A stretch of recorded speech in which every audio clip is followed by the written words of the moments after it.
Dance is an expression of art to music or really any other form of media, but while you're moving your body to the beat, you might as well throw a punch too, or cast a spell, or do anything that's useful in a fight. With fighting game characters coming from all sorts of backgrounds, there are some elegant characters who combine their fighting style with dance, or just do dance moves on the battlefield that happen to work in a fight. So let's find the fighters that do this the best. Also, one character per series of origin, and co-hosting with me to add some of a dancer's insight, backed by popular demand, is my own mom. Hi everyone. Although I retired my ballet and tap shoes decades ago, I can still appreciate a good dance move, especially in combination with great fighting style. Now, let's boogie with the top 10 dancers in fighting games. Number 10, Kiyoshiro from Samurai Showdown. He's a kabuki dancer, where his fighting style is just how he performs. It helps that he uses a naginata with his show since it makes it great for slashing the opponent.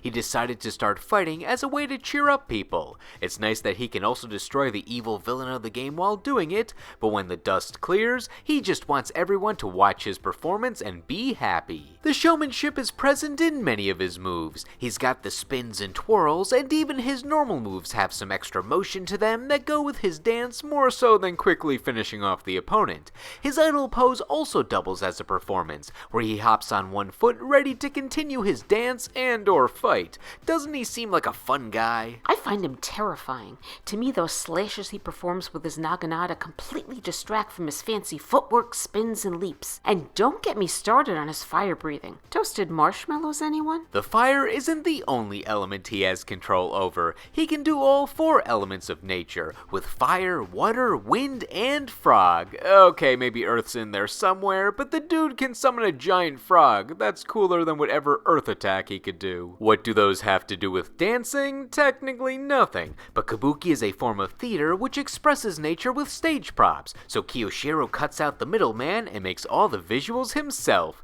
Seems dangerous if he does that on stage, but if he's good at separating how to use his bladed weapon from a fight versus a dance, I'm sure he's got control over his supernatural powers too. これぞわしの極めし舞じゃ。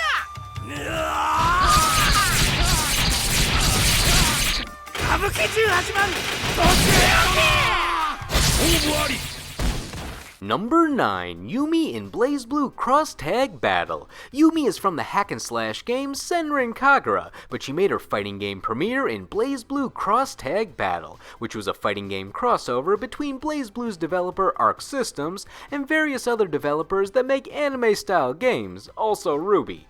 Yumi combines her dancing skills with cryomancy, aka ice manipulation, and her weapon, the fan. She's the first of a few characters on this list that wields a fan to go with her dance, and if I had known about her back in 2017, who knows, maybe I would have put her on that fan weapon list I did. Each pose with her fan creates an attack that can slice and dice, at least with the ice. Katana has conditioned me to think that all hand fans are bladed. This one can change its size though, but Yumi goes where the ice takes her, as we get a lovely performance where she leaps through the air in tandem with her frigid creations. She's so elegant looking with her big beautiful blue eyes, graceful fan, and flowing sleeves on her costume. Yet she really packs a punch with those fast highs, long-range lows, and fabulous cross combos. She doesn't seem to ever break a sweat during matches. Probably those deadly ice projectiles help her stay cool. I like the bluntness of her ice from above as she slams it down on her opponent, but I also like that she basically throws flower petals everywhere made of ice. She takes all the effects that you would get with a stage show and freezes them. Both these aspects of her ice powers are in my favorite named dance attack of hers called Dancing as One. The main reason it's my favorite is because it has 2 parts, the yin and yang, which I mostly like for the theming, but it's also great for putting pressure on and mixing up the opponent with fast changing lows and overheads. And of course, it can lead into super moves, so what's not to love? I'll show you my dance.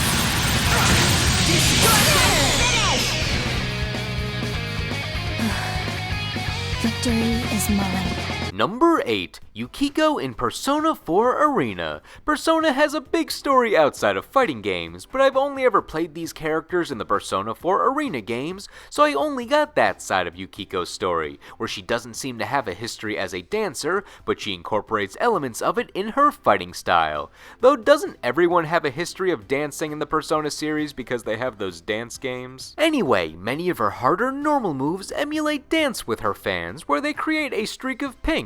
It's great at exaggerating her movements so you see where her arms are going during this dance. I especially like how the curves form when she's doing her overhead.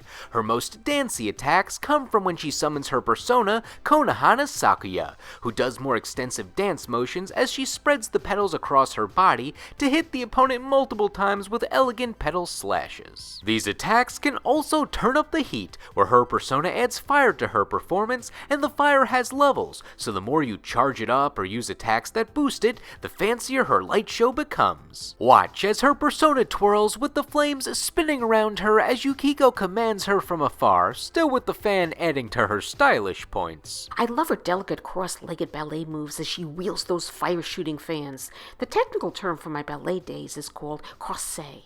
She definitely has class when she poses. I love her arm extensions too. So sophisticated. And if you need any confirmation on these dance moves being intentional when she's fighting, when she wins a round, she might say, "I'll show you my dance." I'll show you my dance! To which I'm like, "You just did. I just saw your dance. What else do you want them to see?" And she's not asking if you want to see it. She's telling you. So sit tight, cool off with her fans, and warm up with the Dance of Flames. I am down!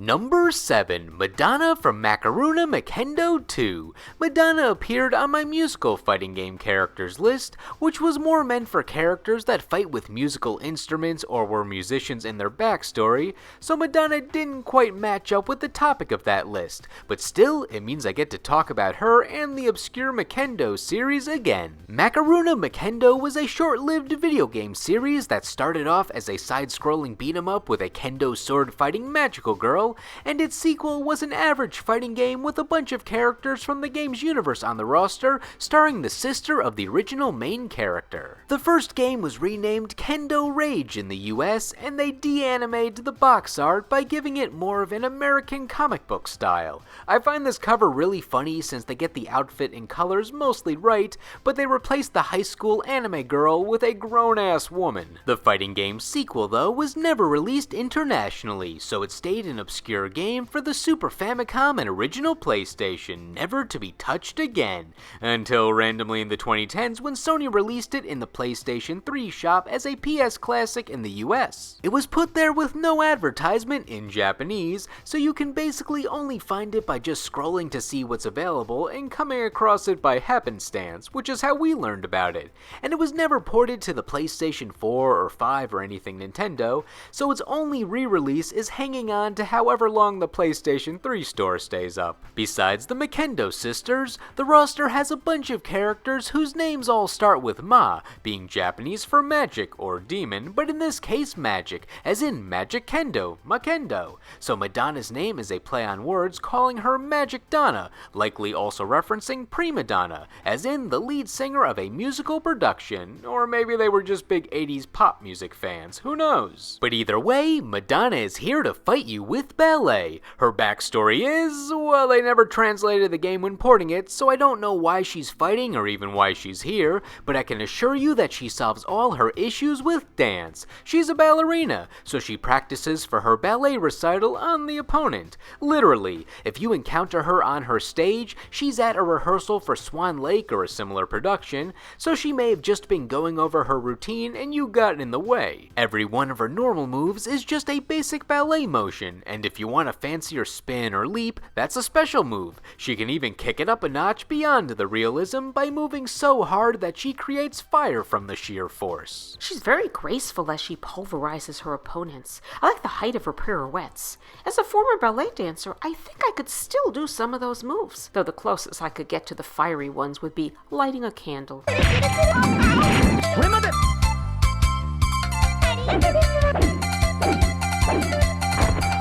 レベルアップです。 Number 6, Anji Mito from Guilty Gear. Anji is just a fun character to have around. Is he plot relevant? Well, he does things, but I mainly know him as that guy who wants to hang out with Baiken and then make a good team since they're very different people. Baiken is a serious samurai warrior who plays on the defensive, and Anji is all about extravagant dances with his fans while being energetic and confrontational. They totally have that vibe of characters who don't line up personality-wise, but something about their team-up works. Baiken is really just tolerating Anji through all of this. When he jumps into battle, his style is known as Mai, a type of traditional Japanese dance, which mostly involves circular motions with the feet and body with long pieces of cloth and fans to accentuate movements. He dances and keeps cool at the same time. Doesn't his chest get cold though? I like how each motion and attack of his combos is a different part of his dance. He's got the step forward, the 90-degree rotation, and then the shoulder charge to complete the spinning motion.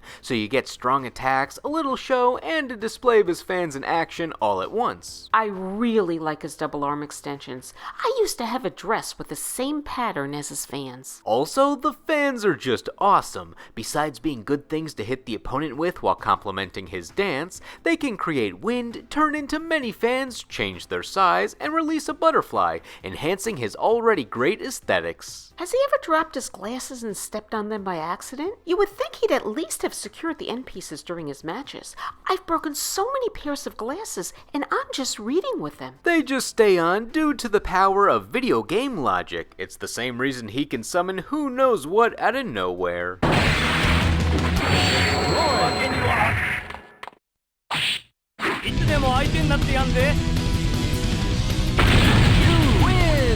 Number 5, Lucky Chloe from Tekken. My first thought when I hear Dancer in Tekken is actually Tiger Jackson, but we don't get any backstory about him, and he just uses the exact capoeira moveset of Eddie Gordo, and might even be him in some continuities, so I wasn't feeling him for the Tekken entry. Plus, him and the main capoeira users of the series appeared on my capoeira list, which is really a separate style from the pure Dancer moveset we're going for here. Instead, let's look at Lucky Chloe. She's a very polarizing character in the fan base, more trending towards the negative, and I don't get it from a design or playstyle perspective. She definitely looks goofy with that Catgirl outfit, but this is the series with devil powers, giant monsters, a robot who can remove her head to fight, and even a bear, so the Catgirl outfit seems pretty standard when Tekken wants to get a bit ridiculous. Though the hate is justified when her main cutscene is when she has a rival fight against Eddie Gordo, who's looking for a missing family member, and if he beats her, she just gives him a poorly drawn picture that says the missing person is somewhere on the earth, and then she runs off. And if she wins, she makes him be a backup dancer for her and kicks him whenever he messes up. There's also a part of her backstory that she was hired to be the advertiser-friendly face of the bioexperiment organization G Corporation, which is led by the neutral and/or evil protagonist Kazuya. But as with most new Tekken 7 characters, her backstory is mostly text and was never really shown outside of the rival cutscenes. I mostly want to know Kazuya's line of reasoning for hiring an idol girl to advertise his scary company. Seems like the wrong demographic, though maybe she was hired to be an unconventional bodyguard since she can fight, though not with trained martial arts. It's all dance. She can do breakdancing moves, turn and spin, flips, and sometimes she just poses that doubles as a fighting attack. I love her cartwheels and upside down spins. Her knee uppercut also packs a punch, and her punches aren't bad either. Overall, I really like her combination dancing fighting style, and her knee pads and boots are in my favorite color pink. I can see why she's a pop star sensation. I also enjoy the rhythmic nature of her attacks where she verbally calls out the timing, like when she says 1, 2, 3 in the middle of her combos. I think Lucky Chloe has a lot of potential to be a fun-loving character looking at her combat. She just needs to learn a bit more respect for her fellow fighter to become fully likable to everyone. Here we go!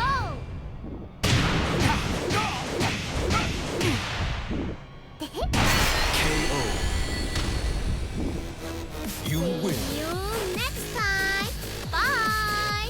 Number 4, 4. Felicia from Darkstalkers. Felicia is your average Catwoman who wants to be a star. She has dreams of being a singer and dancer and travels the world to achieve that stardom. Since the humans of this universe tend to hate the creatures of the night, aka the Darkstalkers, Felicia has an uphill battle to show them that she means no harm and that she's just as good as any human performer. Along the way, she meets other cat people such as herself, and depending on the game that you play, her arcade ending has her accomplish her dream to an extent. The first and second game have the same ending, where she hits it big and becomes a star, but the third game had a more quaint ending, where she now runs an orphanage as a nun and gets to make the kids happy with her singing, which apparently is Ren and Stimpy music since the only lyrics that we see are happy, happy, joy, joy. The bit about becoming a nun isn't as random as it sounds, because her backstory has it where a nun adopted her when she was abandoned as a wee cat girl and raised her.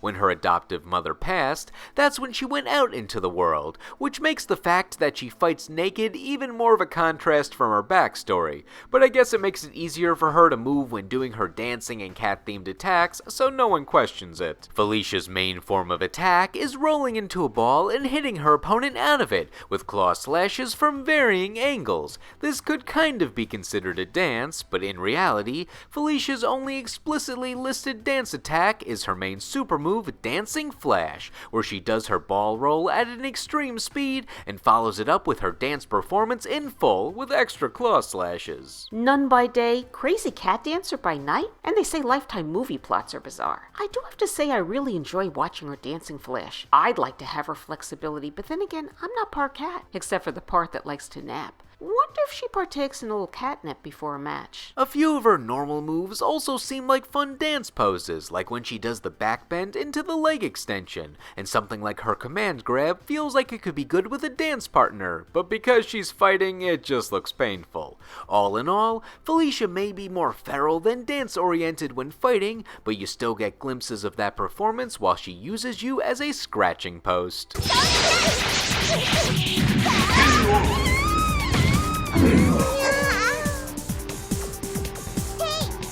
Number 3. Amane from BlazBlue. Dancing is ingrained in Amane's backstory. In a series that has a lot of dimensional hopping and alternate versions of other characters, Amane just wants to put together a dance troupe. He believes that dance should be performed on the biggest stage with the most eyes on it, with that stage being the battlefield. He offers to train and recruit people of varying ages affected by the war going on so they could learn to be dancers/warriors. With such a strange outlook on dance and fighting, I don't know if he has any malicious intent or if he legit views this as a way to use the art form, but Rachel Alucard was also suspicious of his motives and fought him to understand him better, and her final verdict was, he's chill, he just views dancing and fighting as one and the same, so by extension, his fighting style is all about the theatrics. Though he performs a babality of sorts for his astral finish, but I have no idea how or why he does this, so I don't entirely trust him yet.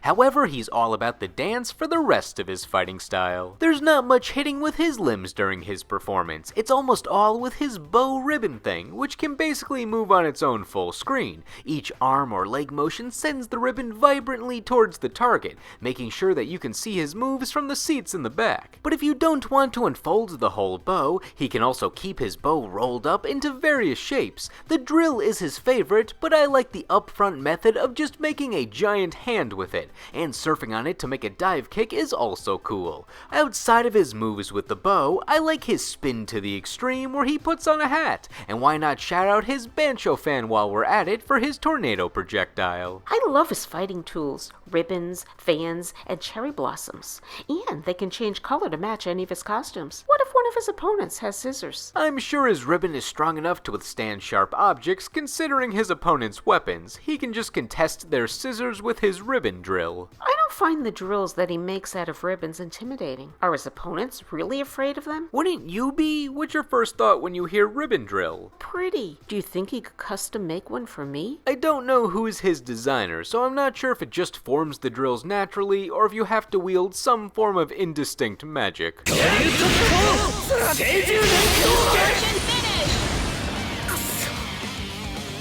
笑って終われる幕引きもありだろう。あまね Win! Number 2, Duck King from Fatal Fury. Duck King was the other dancer on my old musical list, and he's a swell guy. Despite being one of the various enemies in the first Fatal Fury game, he was never a bad guy. He hated the tournament runners as much as the heroes, but he wasn't directly related to the main story, so he was just another fighter you had to run over on your way to the finals. But once he got a chance to show off his style as more games came out, we got to see what he's all about, like why he's called Duck King.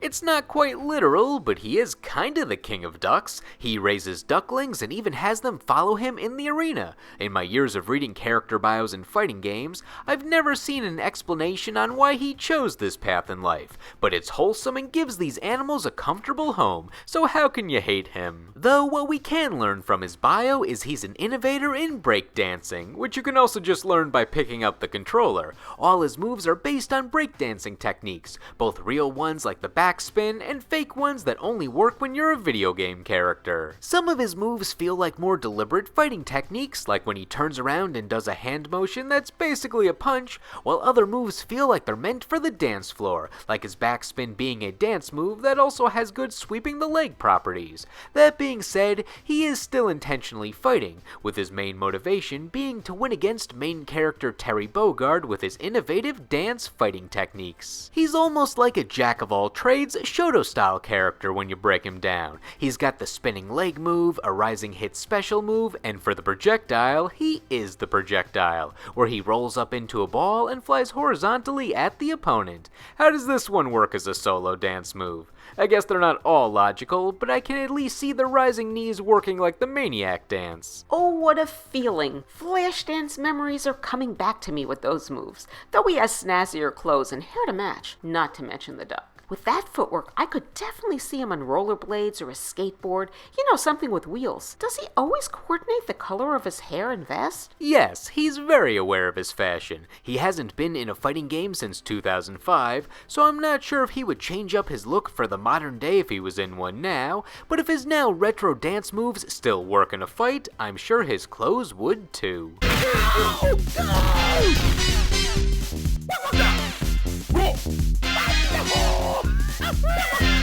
For number 1, I couldn't resist the hype of a new generation character. There's a lot of long-standing dancers in fighting games, but this character feels like she has the most dancing per attack. Number 1, Manon from Street Fighter. Street Fighter 6 feels like a very musical game. I don't know if there's any weight to that statement, since every Street Fighter game puts a lot of care into the music, and some of the music in this game gets memed on, but I think it's all the dancers on the roster that makes me say that. Street Fighter usually has either one new or no new dancers on each game's final roster, so there's always some rhythm on the roster. Super Street Fighter 2 had musical sensation DJ, Alpha 3 had DJ again, Street Fighter 3 had Elena, Street Fighter 4 had DJ and Elena by the end, and Street Fighter 5 had Minot to a lesser extent. However, Street Fighter 6 has 4, count 'em, 4 on the base roster. You have Jamie, who combines Drunken Fist with breakdancing, Kimberly, whose level 3 has her turn up her Walkman and then increases her speed after she's done since she's bobbing her head to the beat,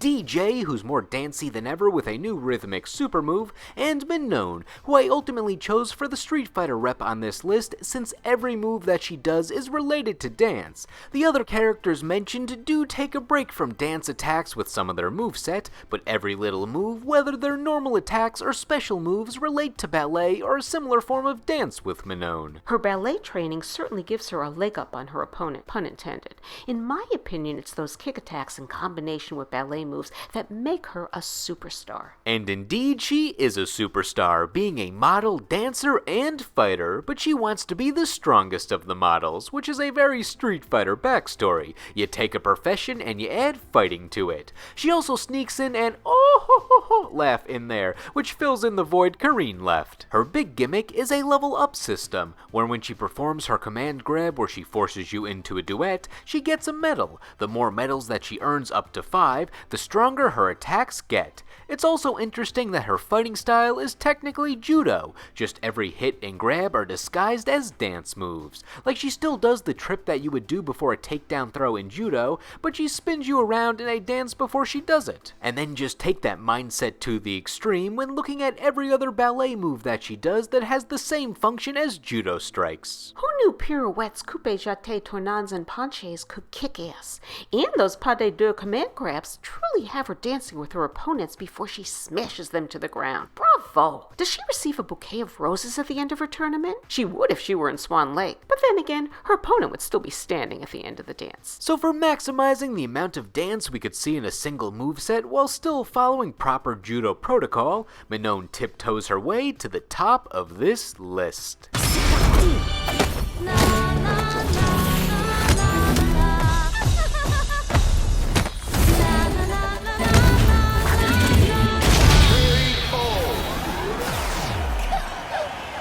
Manon wins!